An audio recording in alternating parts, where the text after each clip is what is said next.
pada pagi hari ini kita dalam keadaan sehat, semangat, walaupun tetap belajar dari rumah. Baik, pada pagi hari ini kita akan mengenal lingkungan sekolah sesuai dengan materi kita pada pagi hari ini adalah wawasan Wiyata Mandala. Tapi ada satu oleh-oleh pantun buat kalian.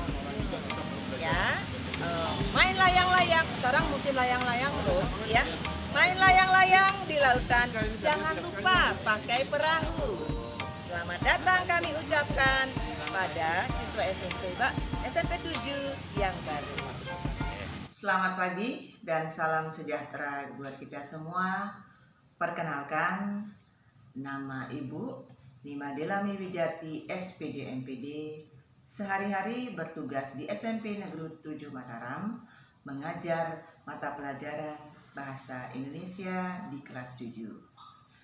Baik anak-anak, sebelum lebih jauh lagi mengenal SMP Negeri 7 Mataram, maka sesuai dengan materi yang akan Ibu bawakan, yaitu tentang wawasan Wiyata Mandala, alangkah baiknya kita pahami dulu apa itu wawasan Wiyata Mandala.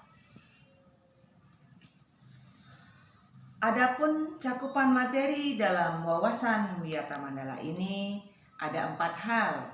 Yang pertama, pengertian, kedua, tujuan, ketiga, isi, dan yang keempat adalah peran siswa. Berbicara tentang pengertian wawasan Wiyata Mandala, sebenarnya kalimat wawasan Wiyata Mandala bisa dipilah-pilah dari kata wawasan, Wiyata, Mandala, dan masing-masing memiliki arti.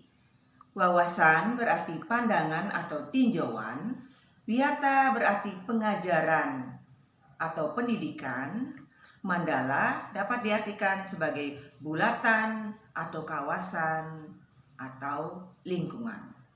Maka wawasan Wiyata Mandala adalah cara memandang sekolah sebagai lingkungan pendidikan dan pembelajaran.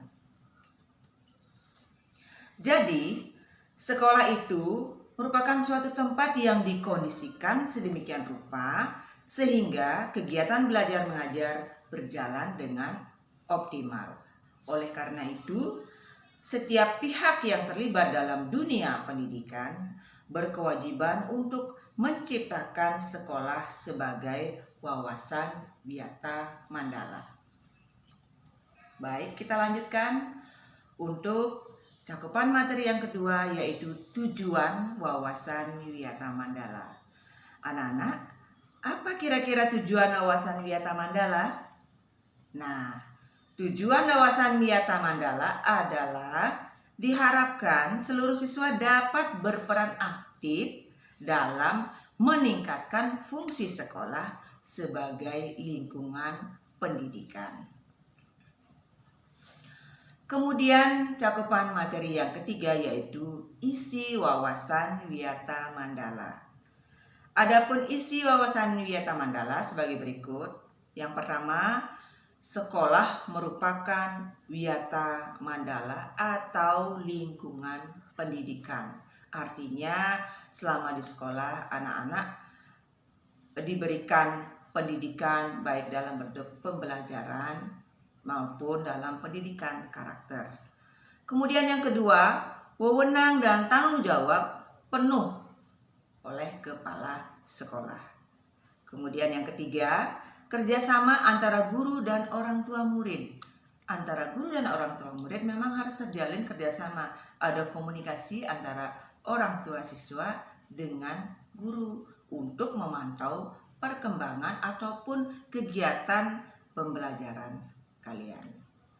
Baik, kita lanjut isi yang keempat, yaitu guru di dalam maupun di luar sekolah harus menjunjung tinggi martabat dan citra guru.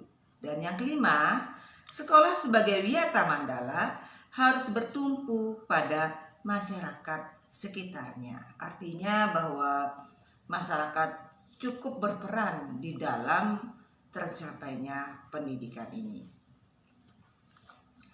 Selanjutnya, peran siswa dalam wawasan Wiyata Mandala ini merupakan bagian yang terakhir, antara lain: 1. Berperan secara aktif pada setiap kegiatan sekolah yang berhubungan dengan pendidikan. Artinya anak-anak harus benar-benar aktif mengikuti pendidikan di sekolah, baik mengikuti pembelajaran maupun kegiatan-kegiatan lainnya selama berkaitan dengan pendidikan di sekolah. Kemudian yang kedua, wajib melaporkan segala gejala dan gangguan yang terjadi di sekolah kepada guru atau kepada kepala sekolah. Jadi anak-anak jika terjadi ada gangguan, mungkin ada gangguan dari pihak lain sehingga mengganggu proses belajar mengajar, ataupun misalnya terjadi bullying dan lain sebagainya, anak-anak wajib melaporkan kepada guru maupun kepada kepala sekolah. Baik itu guru berperan sebagai wali kelasmu atau guru yang berperan sebagai guru BK. Ini patut tempat anak-anak untuk melaporkan apabila ada gangguan-gangguan yang terjadi di sekolah selama proses pembelajaran. Kemudian yang ketiga, membantu terciptanya tata tertib di sekolah dengan mematuhinya. Nanti anak-anak akan dibagikan tata tertib dalam bentuk buku saku. Di sana anak-anak akan mengetahui apa-apa yang harus dipatuhi. Dan tata tertib itu wajib kalian indahkan, wajib kalian patuhi. Kemudian yang keempat, siswa berusaha untuk memanfaatkan waktu seefisien mungkin dalam belajar. Nah, ini yang sering terjadi anak-anak. Ketika proses belajar mengajar berlangsung, sebaiknya anak-anak mengikuti pembelajaran dengan baik. Manfaatkan waktu belajar dengan baik. Jangan pada saat belajar mengajar anak-anak sibuk keluar masuk izin dan lain sebagainya. Kalau nanti pembelajaran di dalam kelas sudah normal. Tetapi pada masa seperti sekarang ini anak-anak belajar di rumah, maka harus manfaatkan dengan baik. Waktu-waktu belajar itu kalian harus benar-benar efisien dalam memanfaatkan waktu belajar. Jadi jangan digunakan waktu kalian itu lebih banyak untuk bermain. Karena walaupun belajar dari rumah, anak-anak harus tetap berdisiplin.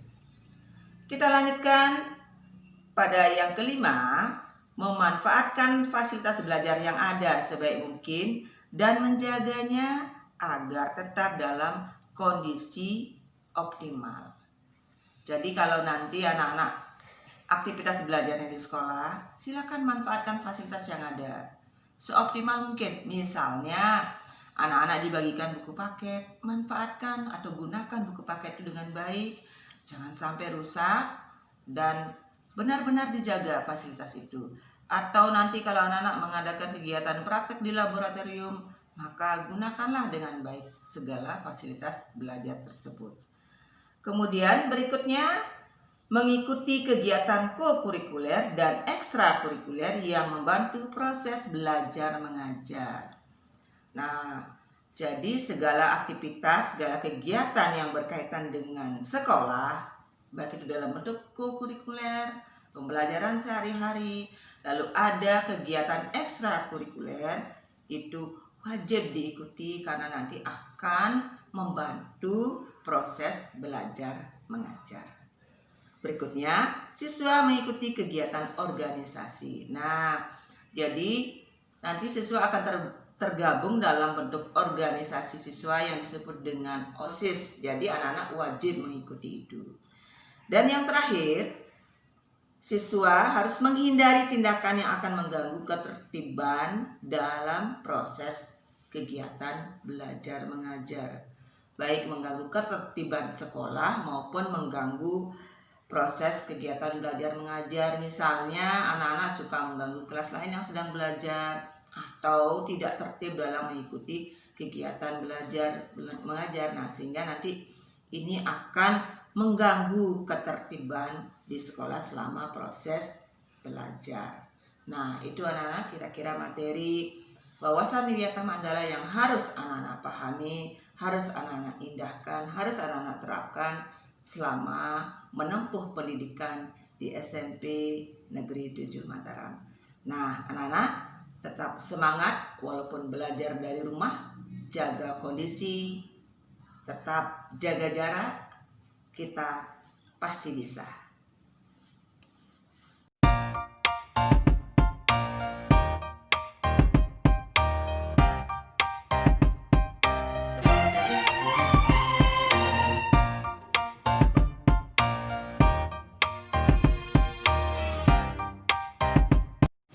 Baik, anak-anak Spendi yang baru, untuk lebih mengenal sekolah kalian, ayo kita akan menikmati atau mengamati ruangan apa saja yang ada di dalam, fasilitas belajar apa saja yang bisa kalian dapatkan nanti. Ayo, penasaran kan? Silakan.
Cukup mengenal lingkungan sekolahmu kan?